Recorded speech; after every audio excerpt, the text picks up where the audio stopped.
자, 좋은 아침입니다. 우리 찬양하시면서 아침 채플 시작하시겠습니다.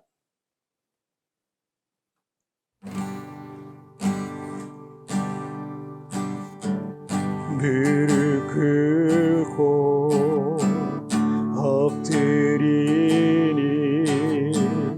우리 겸손케 하소서. 악한 데서 눈을 돌려 모든 우상 버리오니 깨끗한 손 주옵소서. 주님만 높여드리길 원해. 정결한 맘 주옵소서. 주님만 높여드리길 원해. 우리 세대로 주의 얼굴 찾게 하옵소서.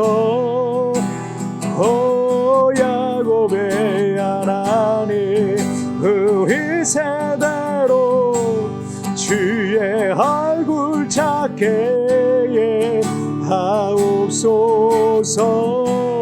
오 야곱의 하나님.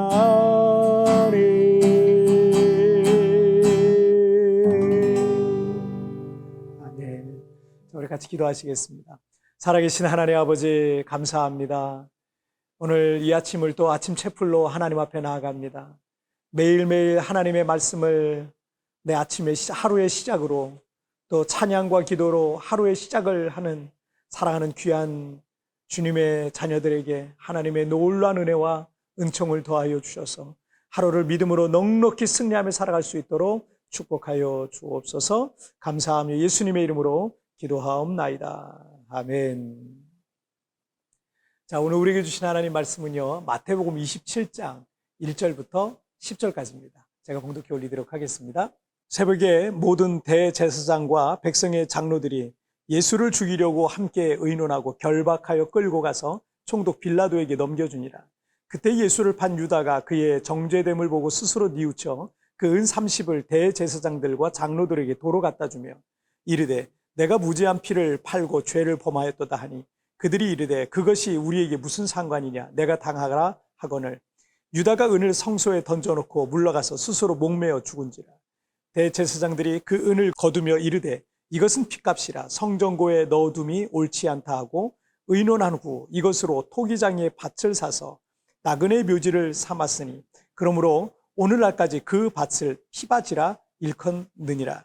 이에 선지자 예레미야를 통하여 하신 말씀이 이루어졌나니 일렀으되 그들이 그 가격 매겨진 자 곧 이스라엘 자손 중에서 가격 매긴 자의 가격 곧 은 30을 가지고 토기장의 밭값으로 주었으니 이는 주께서 내게 명하신 바와 같으니라 하였더라. 아멘. 우리 사람은 하나님의 형상대로 창조되었습니다. 하나님의 형상으로 지음받았다는 것은 우리에게 하나님께서 갖고 계신 그 속성을 부여해 주셨다는 것을 의미하는데, 여러 가지가 있겠지만 그 중에 하나가 선과 악을 깨닫고 행하려고 하는 도덕성을 말합니다. 그래서 모든 생명체 중에 유일하게 우리 인간만이 높은 도덕적 속성을 갖고 있는 거예요. 그 도덕적 속성은 양심이란 것으로 나타납니다.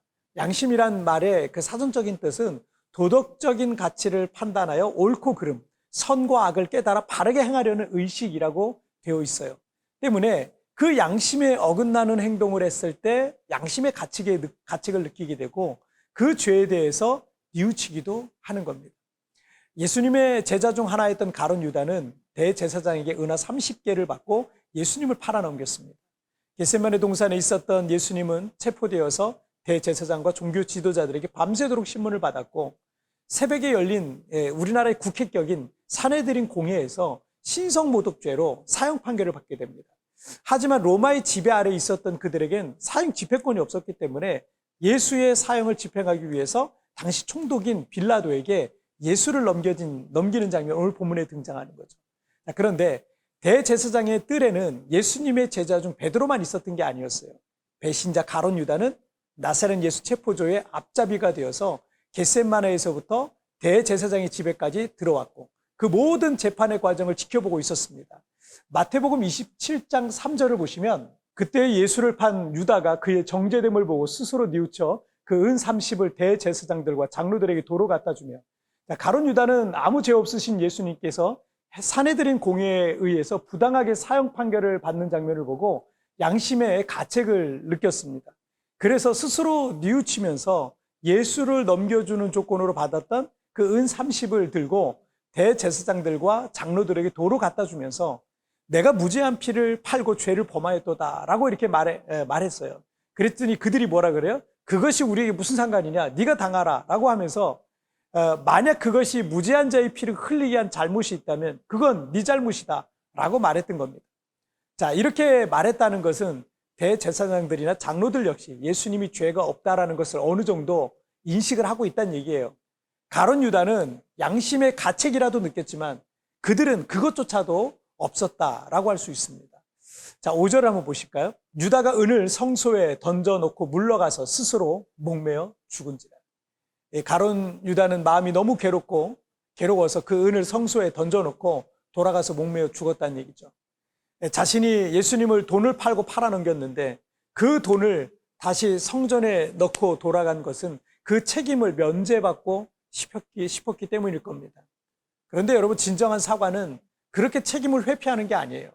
피해자가 용서할 때까지 사과하는 게 진정한 사과죠. 하지만 이제는 더 이상 돌이킬 수 없는 상황이 된 겁니다. 대제사장들 역시 마찬가지였습니다.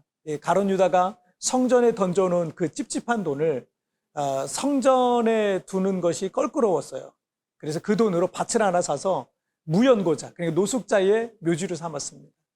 그러니까 대제사장들도 그 죄의 책임을 회피하고 그 유다에게 그 모든 죄의 책임을 뒤집어 씌우고 싶었던 겁니다. 가룟 유다도 종교 지도자들도 개인의 탐욕 때문에 양심의 어떤 지시를 거부했던 겁니다. 마태복음 26장 75절에서 베드로도 예수님을 3번이나 부인한 것 때문에 예수님께 너무 죄송해서 뉘우치면서 심히 통곡하는 장면이 나오잖아요. 오늘 본문의 가룟 유다 역시 자신의 죄를 뉘우쳤습니다. 그런데 회개라는 것은 마음의 뉘우침이 있다면 입술의 자백으로 실천해야 되고요.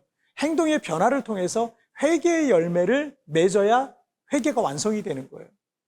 베드로와 가룟 유다가 똑같이 죄를 뉘우쳤지만 차이점은 베드로는 진정한 회개 이후에 그 회개의 열매를 맺었다는 거고요. 가룟 유다는 양심의 가책에 따라 자신의 죄를 뉘우치기만 했다는 거예요. 마음으로 죄를 뉘우치는 것은 여러분 누구라도 할 수 있는 겁니다. 하지만 그 뉘우침의 진정성은 그의 회개의 열매를 통해서 증명될 수 있는 겁니다. 또한 우리는 매일 회개 기도를 해야겠지만 회개 기도만 하면 안 됩니다. 그 회개 기도는 반드시 삶의 변화를 통해서 열매를 맺을 때 그 회개 기도가 참된 회개에 이르게 되는 겁니다. 가룟 유다처럼 이 죄를 뉘우치는 데만 머물지 마시고 베드로와 같이 삶의 변화를 통해서 참된 회개의 열매를 맺으시기를 주님의 이름으로 축복합니다. 자, 우리 함께 기도하시겠습니다. 살아계신 하나님 아버지, 감사합니다. 오늘 이렇게 하나님 앞에 다시 한번 우리의 마음을 또 들여다보게 하시니 정말 감사합니다. 우리가 베드로처럼 가룟 유다처럼 늘 뉘우치기는 하는데 베드로처럼 회개의 열매를 맺을 때까지 참된 회개의 열매를 참된 회개의 삶을 실천할 수 있도록 주님 도와주옵소서. 가룟 유다는 그 책임을 회피하고 싶었습니다. 대제사장들, 장로들도 그 책임을 회피하고 싶었습니다.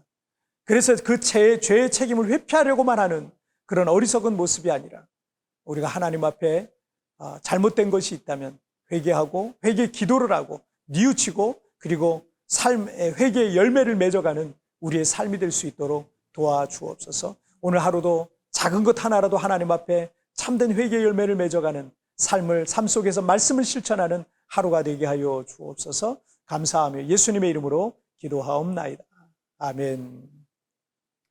여러분, 뒤편에 나오는 오늘의 묵상 보시면서 개인적으로 묵상하시고요. 짧게라도 기도하시면서 오늘 하루 주님과 동행하시길 바랍니다. 우리 내일 굿모닝 채플에서 뵙겠습니다. 여러분 승리하세요. 가룟 유다처럼 죄를 뉘우치는 데만 머물지 마시고 베드로와 같이 삶의 변화를 통해 참된 회개의 열매를 맺으시길 축복합니다. 늘 뉘우치기만 하고 삶의 변화를 이루지 못하고 있는 것은 무엇입니까?